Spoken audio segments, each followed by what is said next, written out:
آپ فرمایا کرتے تھے دنیا کی دولت کو اپنا آقا نہ بنانا ورنہ یہ تمہیں گمراہ کر کے غلام بنا لے گی. اسے کبھی بھی اپنا آقا، کچھ لوگوں کا دین ایمان سب کچھ معاذ اللہ دولت بن گئی، سب کچھ.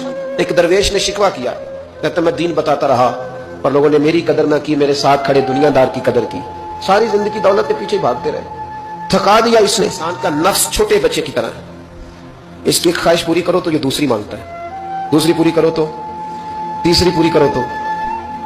میں ابھی تھا کچھ دن پہلے پنجاب کا جو صحرائی علاقہ ہے، وہاں سے میں گزر رہا تھا تو میں نے جھونپڑیاں دیکھی. بچے ایک کونے میں چلے گئے تو میں نے 2-4 اونٹ چلانے والے لوگوں کے پاس جا کے ان سے پوچھا کہ کیا حال ہے. کہنے لگے الحمدللہ. تو میں نے ان سے پوچھا کہ صاحبو آپ کہاں رہتے ہیں؟ تو کہنے لگے صحرا کے اس پار وہ سامنے جو جھونپڑیاں نظر آ رہی ہیں وہ ہمارے ہی گھر ہے. تو میں نے کہا آپ کرتے کیا ہیں؟ کہنے لگے اونٹ چلاتے ہیں. تو میں نے کہا کس طرح کے حالات ہیں؟ ریت سے بھرے ہوئے چہروں کے اندر سے آواز آئی اللہ کا بڑا شکر ہے. مجھے یوں لگ رہا تھا دنیا کے سب سے امیر لوگ یہ ہیں، یہ سب سے امیر لوگ ہیں، یہ خوشحال ترین طبقہ ہے جو اپنے پونے سے پہلے ریت جاڑتے ہیں، پھر روٹی نکال کے کھاتے ہیں، اور ہر وہ خوش اچار کے ساتھ جب وہ روٹی گلے میں ڈالتے ہیں تو ہر لقمے پہ بسم اللہ پڑھتے ہیں، اور وہ پانی پی کے تو 7 دفعہ کہتے ہیں یا اللہ تیرا شکر ہے. تو جو کسی کی دعوت اڑانے جاتا ہے، ناراض نہ ہونا میں کھانے کا لفظ نہیں ادا کیا، وہ آگے کہتا ہے میں دعوت اڑا کے آیا ہوں. وہ اس طرح اڑا کے آتا ہے کہ اس نے جب کھانے سالن ڈالا ہے نا پلیٹ میں تو آخری کھانا سمجھ کے ڈالا ہے، اور اتنا ڈال دیا ہے کہ شاید 3 بندے بھی اور آ جائیں تو ختم نہ کر سکے.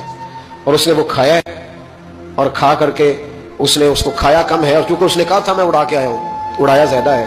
اب وہ جب باہر نکلا ہے تو کہتا ہے ہو مسالے کوئی غلط تھے، اڑ گئی اسی نے. اس کو لفظ شکر ادا کرنے کی توفیق.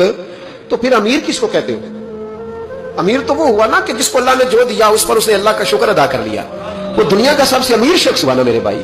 تو یاد رکھیں یہ جو لالچ کی زندگی ہے، ہرس حوث طمع، اس نے تو تباہی کر دی. کرپشن لالچ کی وجہ سے ہوتی ہے، ورنہ سرکاری ملازمین کی تنخواہ اس وقت ایسی نہیں ہے کہ جس میں گزارا نہ ہو سکے، ٹھیک ٹھاک گزارا ہوتا ہے. اسمبلی کے ممبران کے پاس کتنے الاؤنسز ہیں کہ آپ سوچ نہیں سکتے. آپ کے ملک کا جو سابقہ وزیر اعظم ہوتا ہے اس کے پاس اتنی سہولیات ہوتی ہیں کہ شاید 50-30 لوگوں کی سرپرستی کر کے ان کو پال سکتا ہے. اس کے باوجود کرپشن ہے. بھوک کی وجہ سے نہیں ہے، لالچ کی وجہ سے. لالچ اس ملک میں معاذ اللہ تعالیٰ جو جسم فروشی تک کے دھندے ہیں وہ کس لیے ہیں؟ لالچ کی وجہ سے. لالچ گناہ کا دروازہ کھولتا ہے، لالچ جھوٹ کا دروازہ کھولتا ہے، کرپشن کا دروازہ کھولتا ہے. لالچ جو ہوتا ہے وہ ہر گناہ کی جڑ بن جاتا ہے. لالچ نہیں کرے زندگی میں.